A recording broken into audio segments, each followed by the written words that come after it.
So in this video, I'm going to show how to read and write arrays from PLC controller using our ST Ethernet IP library. So first we're going to get the controller from the library, and we're going to create a new controller called PLC. We're going to use this address. I have a complex logics on that address.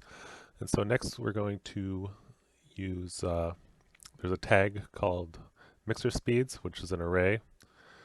So when we create the new tag, we have the first is the tag name, and then this is the program. Since it's a controller tag, we can just put null, and then the next is if it's going to be what's it called? It's subscribed. We're just going to read it once, so we don't have to worry about subscriptions for the scanning function of the controller. And so the one here, that's how many dimensions there are. This library only supports one dimension so far, and 5 is the size of the array. So if we go to the Rslogix, you can see that we have this mixer speeds. It's an array of integers. It's under the controller scope.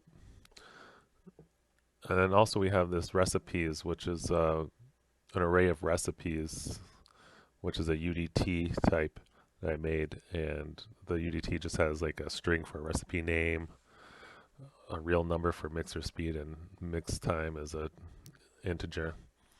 And just so to show we can use arrays of UDTs here.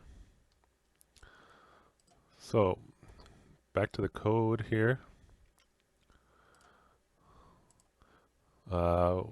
So we're going to get this array of, so it's one dimension, it's a size of 5, and for the recipes, it's under the main program scope, and don't know why I wrote true for, you can just write null and it'll use the default, which is true still, but doesn't matter. And then we also have one dimension, and we have 10, because there are 10 recipes in that array. And then we're going to read those two tags and display their values. And if I go ahead and do that, we can see here's the mixer speeds and the recipes. It's an array of UDTs. So next thing we want to do is change values and write stuff. So what we can do here, say we got a recipe name. We're gonna, the first recipe, recipe 0, we're gonna change the recipe name to base recipe. You can see it's we just use a regular array and a JavaScript array and object name. And then we're gonna set the mixer speed to the mixer speed's value 0. So, and then we're going to write the tag.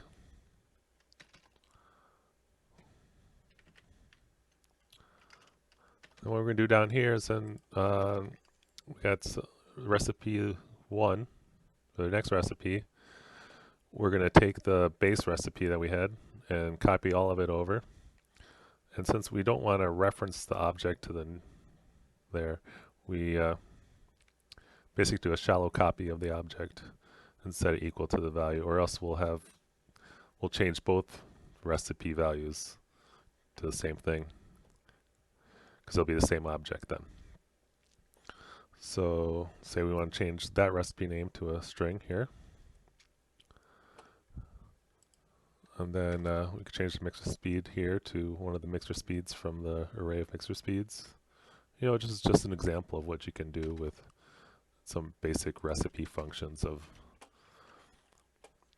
and some kind of application demo of how to use arrays. And now, then we'll write the recipe with the right tag of the PLC. Then after it's written, we'll just display the values again. Okay, we'll save that. We'll go get rid of this code here. We'll run that.